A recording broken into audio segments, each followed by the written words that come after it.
the balloon started out as a sort of an animal, which we got in touch with a guy that said he could make a machine climb up walls and across ceilings, but I think his enthusiasm was stronger than his ability, or, I mean, it's impossible, it's a gravity thing. But then we got a go-kart, which we covered with sort of a rubber sort of shape on it. But that turned into a problem. There was a lot of smoke came out of it, and it didn't really work. And then I think Patrick saw a weather balloon in the sky. And so that came into being. And I'd named the sort of other thing Rover, you know, like a dog that sort of sniffed around and watched people. So we kept the name for the weather balloon, which we filled with gas and air and stuff like that to make it do different things, and had it on wires and stuff like that. So there was one point where, as I remember, Pat thought that it wasn't going to work, and I said, well, if you're going to go for it, you're going to go for it, you know. So we did it, and somehow it works. Very strange thing. How did the character of number 2 develop? You know, originally, we were going to have one number 2, and I thought it'd be a good idea if we had a different one each week. Not so that you can have a guest appearance of a good actor, but the idea of the village would be that you never formed relationships. So you never had a security, you could never hatch plots, you could never escape, because you could never trust anybody. So therefore, if you had a different number 2 every week, it kept people apart from each other. So that was, but later on, I suppose it's because they were very good actors and very effective in those episodes, and there was a sort of a continuity, there was a sort of link between them, so it made sense to ask them again. The butler changed a great deal between the script and the episodes. Why? Yeah, that's to do with casting. I mean, you read a script and it describes characters, and when you cast, you find somebody interesting who goes against the character. So that's how that evolved. I mean, originally, the first episode was fairly conventional in the way of characters. And as I say, when Patrick sort of read it, he liked it very much, and he put some style into it, you know, because there's no point in discussing it with him.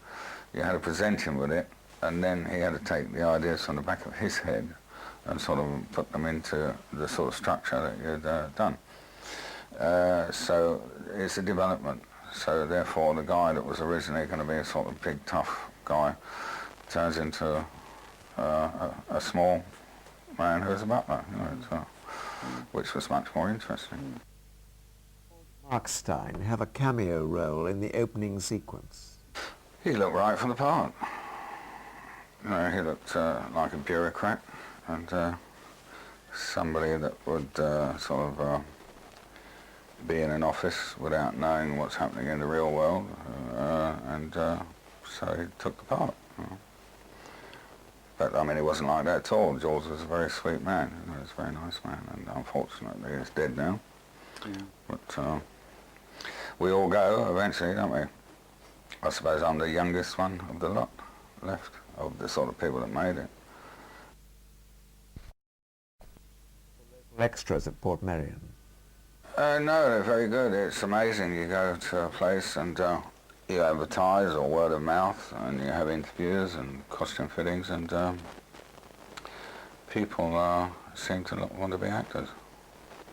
I mean, some countries are better than others, where they have natural actors, and I'll say England is probably the least. The people here are not the best actors in the world. No, but you go on the continent, and I mean, they seem to be actors. Everyone's an actor, you know. So. But no, there wasn't a real problem. Who effects, such as back projection? you have specialists that do various things. I mean, back projection was one department, the physical effects would be another department, and the chair coming up out of the floor was designed by the art director, the designer, and then the mechanics of that would be done by whomever. But I mean, it's a very slow process, so we had to bring the chair up by sort of under-cranking the camera to make it come up much faster. I'm sorry, I can never resist that. What did you think of Once Upon a Time during its production? Oh yes, it was amazing. I mean, it's an amazing two-hander. I mean, that was Patrick's baby, you know. I mean, he wrote that, he did everything on it,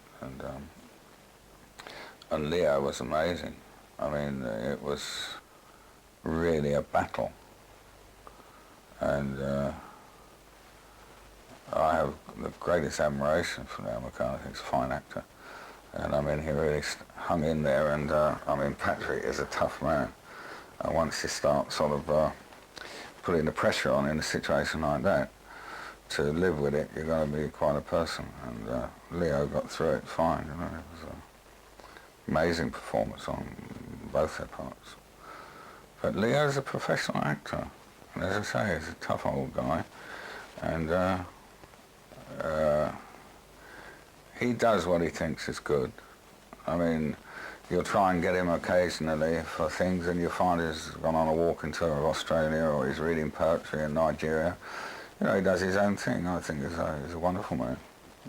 In fact, I did some episodes of another TV series, and he appeared in that. And I mean, he takes on the things that he thinks are interesting. You know, he's not a commercial actor. He doesn't do it for money. He does it for, you know, for things that he thinks are interesting. How did the original Face Unknown script come about? Patrick had to go and do this film, or wanted to do this film, I asked him to do this film, and obviously it was a very important thing that he should do it. And I'd had an idea some long time ago where you sort of put somebody's mind in somebody else's body, and that's how that evolved. And that led him away to do Ice Station Zebra. And I shot, again, it's difficult to remember, I shot quite a lot of the Western parts that he wasn't in. And I think I shot some of it before he went, some of it after he went. So that was quite a stretch on that, you know, and then I did, I think, Girl Who Was Death immediately after it. You